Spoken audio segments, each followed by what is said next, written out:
Life before the accident was different. I, Eden, was 19, fiercely independent, and a snowboarding enthusiast. That changed in a heartbeat. After the crash, everything went downhill, not just for me, but for my family too. My mom, Sarah, she's a saint, always there, always caring. But Dad, well, he's a piece of work. Self-centered doesn't even begin to cover it.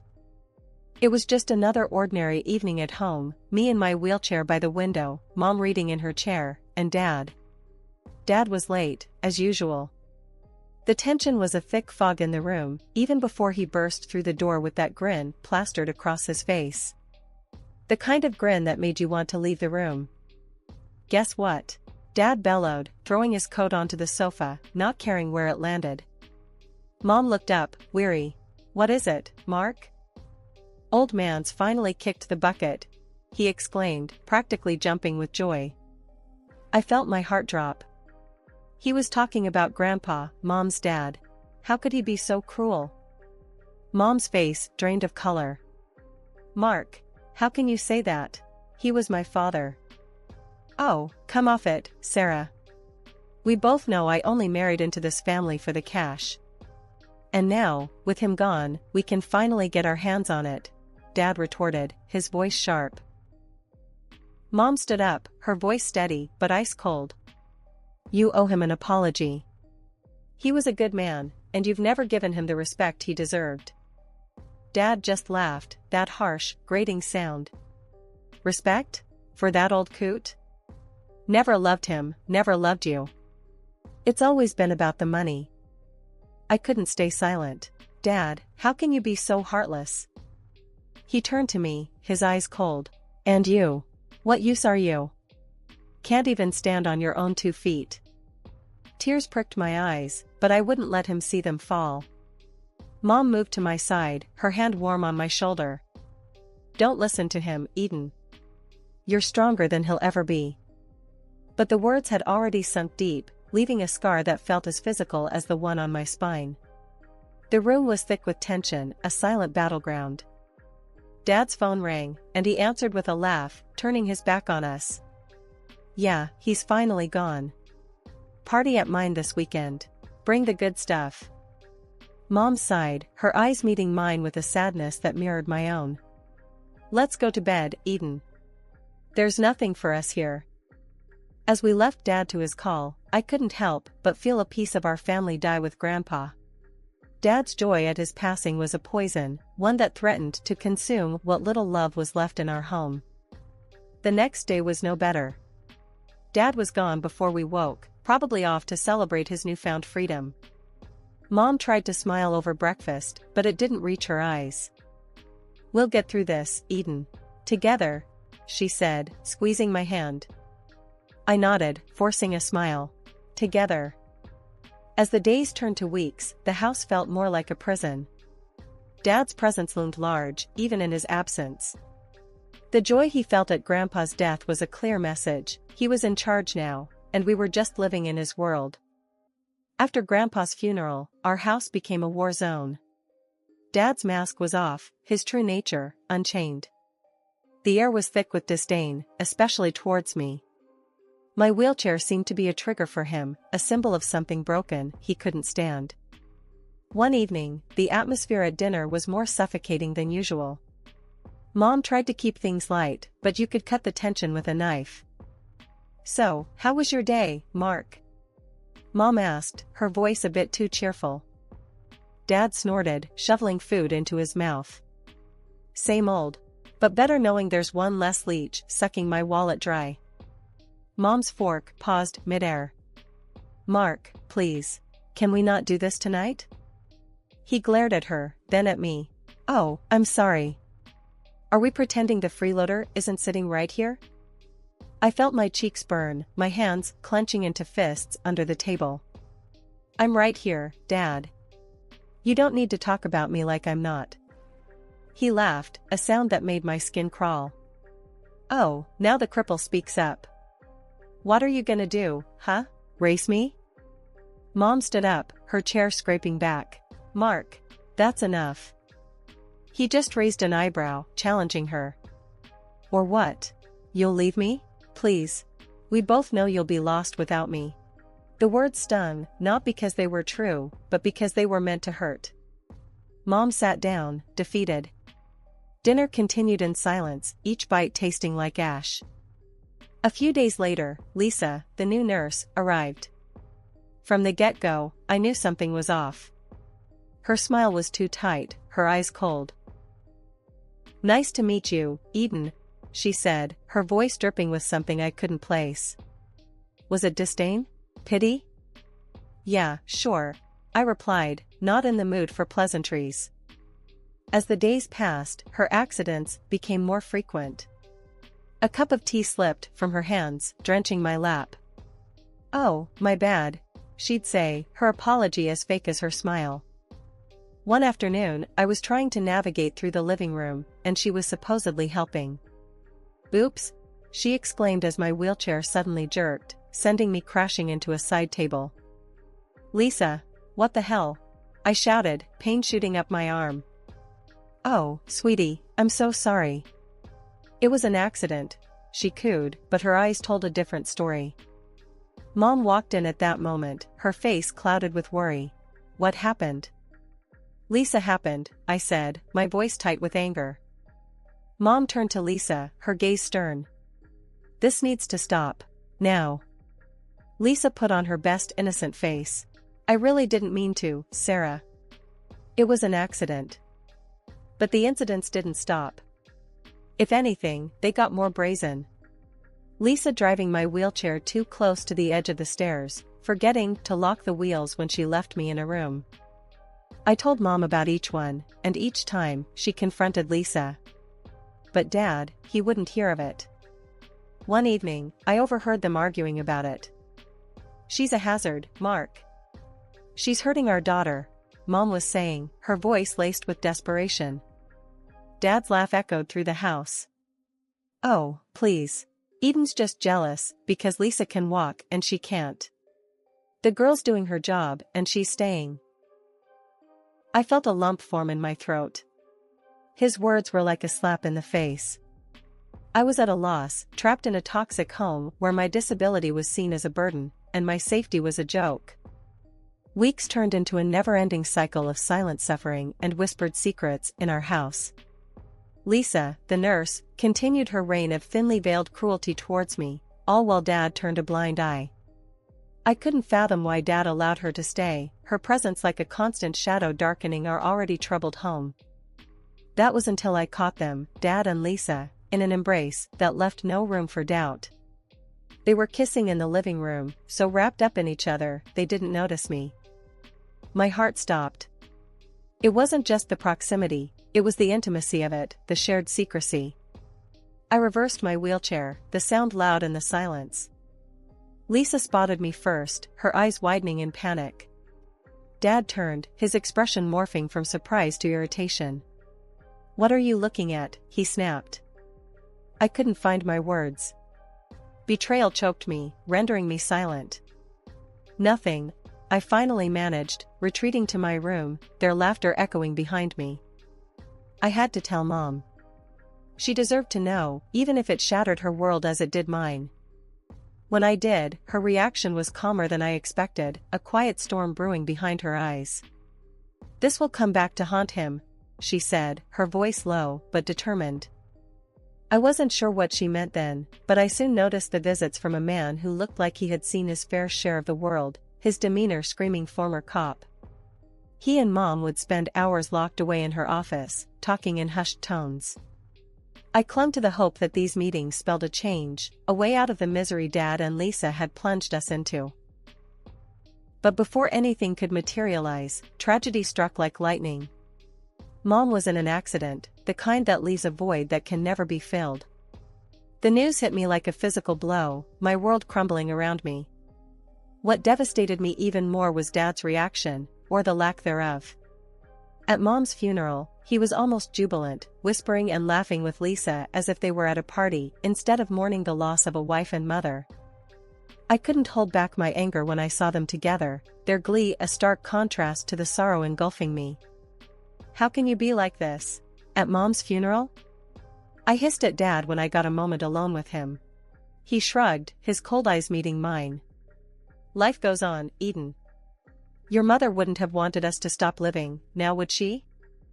The words felt like a slap, his indifference a blade twisting in my heart. But it was his next actions that showed his true colors. Clutching Lisa close, he announced to anyone within earshot that they were planning to marry, that it was what my mother would have wanted. I stood there, a mix of grief and disbelief washing over me. The man who was supposed to be my protector, my guide, was nothing more than a heartless stranger, celebrating his newfound freedom at the expense of my mom's memory. The house felt colder after Mom's funeral, like all warmth had left with her. Dad and Lisa, they didn't even pretend to mourn. It was business as usual for them, maybe even a bit cheerier, if you can believe it. A week had passed, and the air was thick with unsaid things. Dad called a family meeting, which was a joke, really. Just me, him, Lisa, and Uncle John and Aunt Marie, who had come down to help with everything. We were all sitting in the living room, the tension palpable. Uncle John looked like he was gearing up for a fight. Aunt Marie's hand on his knee was the only thing keeping him in check. Dad cleared his throat, a smug look on his face. I've got news, he started, glancing at Lisa with a smirk. Lisa and I, we're getting married. Aunt Marie gasped, Uncle John's face turned red. You can't be serious, Mark. After everything that's happened? Dad's smirk widened. Oh, I'm dead serious. And there's more. Eden. He turned his gaze to me, that cold, heartless look making my blood freeze. You're going to a state institution for the disabled. We can't take care of you anymore. My heart stopped. What? You can't just decide that for me. I'm not going. He laughed, a sound that made my skin crawl. And who's gonna stop me? You? Don't be stupid. You're a beggar and an invalid. No one needs you. Uncle John stood up, his face a mask of fury. That's enough, Mark. She's staying with us. We'll take care of her. Dad looked genuinely surprised for a moment before regaining his composure. Fine. Take her. It's not like she's any use to me anyway. I was in shock, the words, the betrayal, it hurt more than I could express. Aunt Marie came to my side, wrapping an arm around me.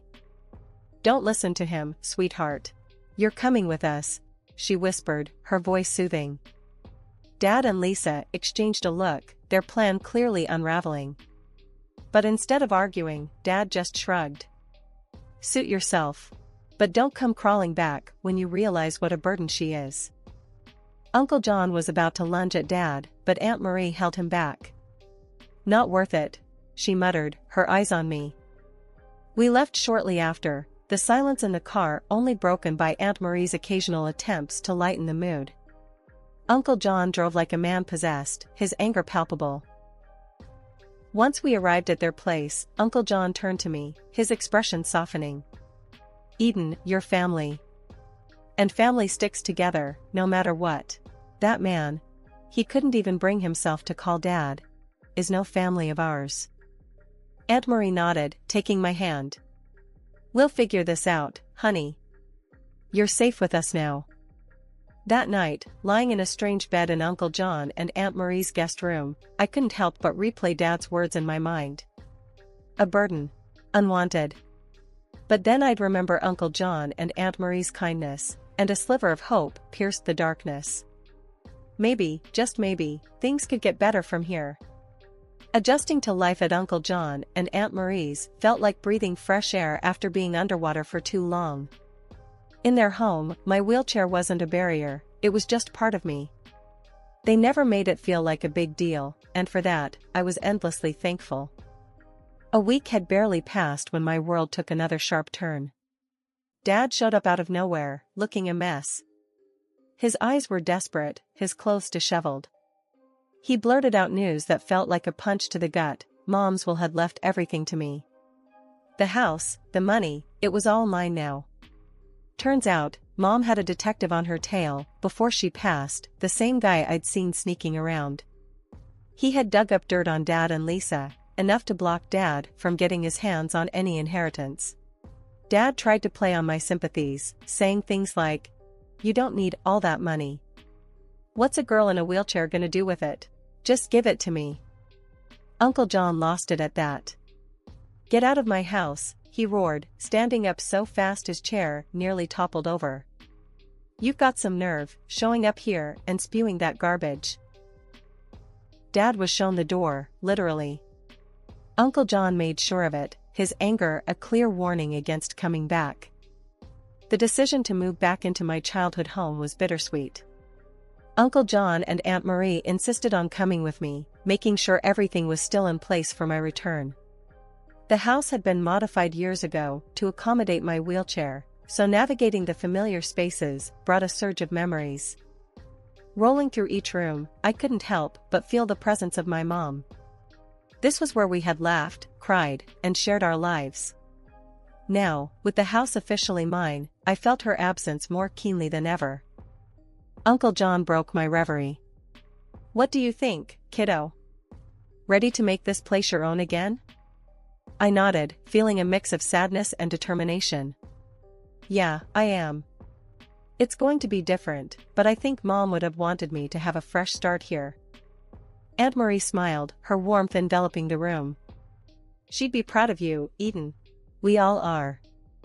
And remember, we're just a phone call away."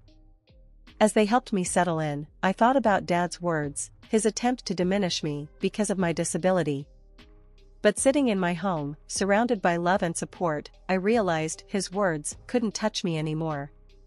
I was more than my wheelchair, more than the limitations he tried to impose on me.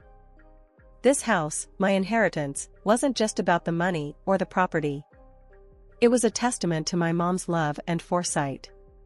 It was a safe haven, a place where I could start anew, building a life on my terms. "Thanks, Uncle John, Aunt Marie. For everything," I said, my voice steady with newfound resolve. "I'm not sure what the future holds, but I'm ready for it. With or without Dad." They shared a look, a silent agreement, then Uncle John said, "That's the spirit, Eden. You're gonna do great things. We believe in you." The house felt different that evening, not just a structure of brick and mortar, but a home filled with possibilities and dreams waiting to be realized. For the first time in a long time, I felt genuinely hopeful about the future. A few weeks had settled into a new kind of normal at the house. Aunt Marie decided to stay with me for a bit, helping me out and keeping me company until we found the right nurse. It was nice, having her around. Made the big, old house feel warm again. One lazy afternoon, we were in the kitchen, Marie flipping through a cookbook, when we heard a car pull up. We glanced at each other, both of us tensing up. When we saw it was Dad and that nurse of his, Lisa, my heart sank a bit. But I was determined to face them, to show I wasn't the same person they'd left behind. Dad knocked, his face all desperate when I opened the door. Lisa stood behind him, her arms crossed, looking everywhere but at me. "Can we talk?" Dad's voice was softer than I remembered, but I could still hear the selfishness underneath. I nodded, out of some old respect or maybe just curiosity. "All right, talk." He started rambling about how hard things had been since they left, how he'd racked up debts, thinking he'd get a piece of Mom's inheritance. Lisa just rolled her eyes, like she'd heard this sob story too many times. "And now, well, we've got nowhere decent to stay. I was thinking, maybe we could come back here." He trailed off, looking hopeful. I couldn't believe what I was hearing. After everything, he thought he could just waltz back in? I felt Aunt Marie's hand on my shoulder, a silent sign of support. "No," I said, stronger than I thought I could. "You made your bed, now lie in it." Dad's face fell, and for a moment, I almost felt sorry for him. Almost. As they turned to leave, Dad and Lisa started arguing right there in my driveway. It was like watching a trashy TV show live. "I want those jewels back, the ones I gave you," Dad shouted, his voice cracking with desperation. Lisa laughed, harsh and loud.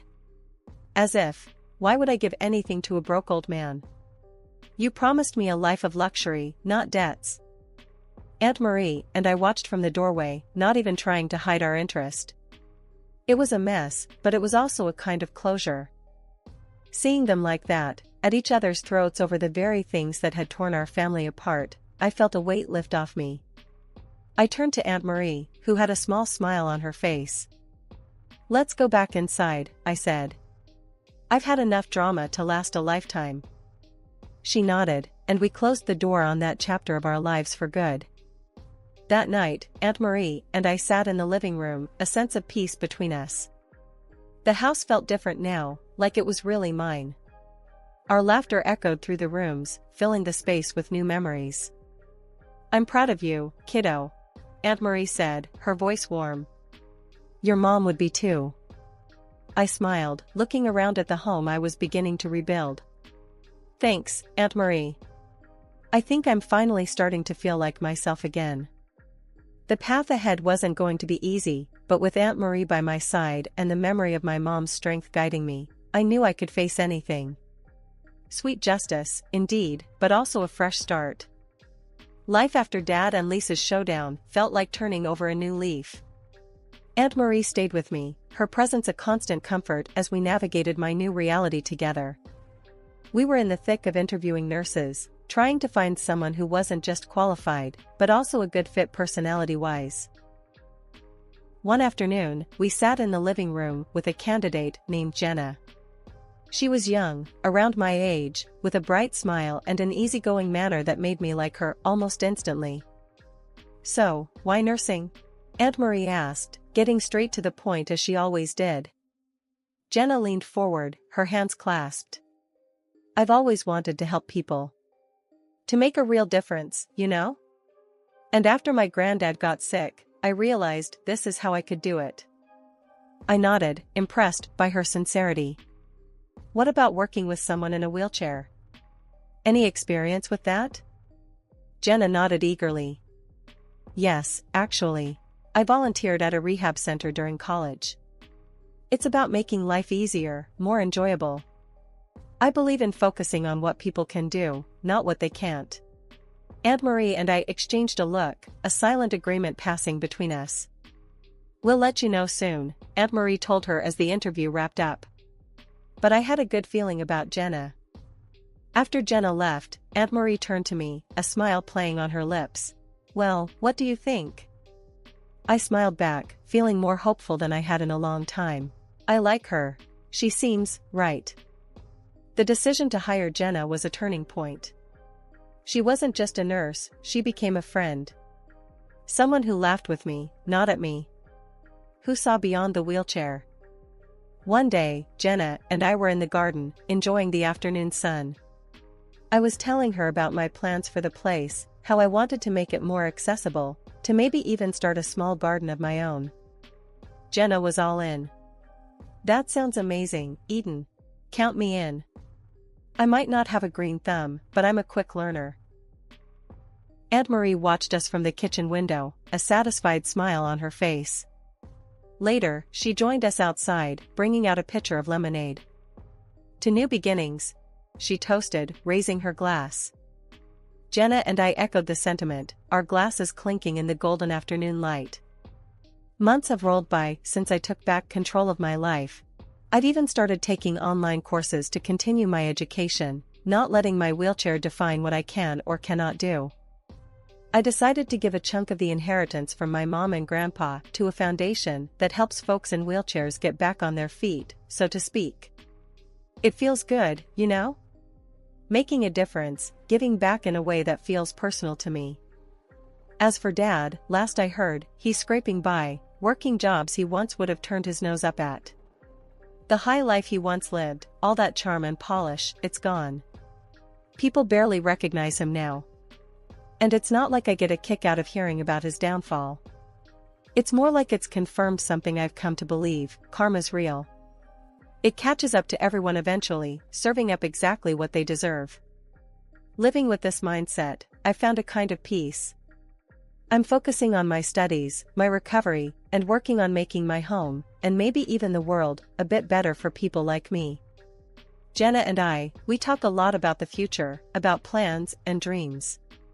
It's funny, not too long ago, I couldn't picture a future worth looking forward to. We're doing good, aren't we, Jenna? I asked her one evening as we sat in my newly accessible garden, a project we tackled together. Better than good, Eden. You're smashing it, she replied with that cheeky grin of hers. It's moments like these that remind me how far I've come. From feeling trapped in a life I didn't want, to building one that feels right. My journey's had its share of ups and downs, but here I am, moving forward, wheelchair and all.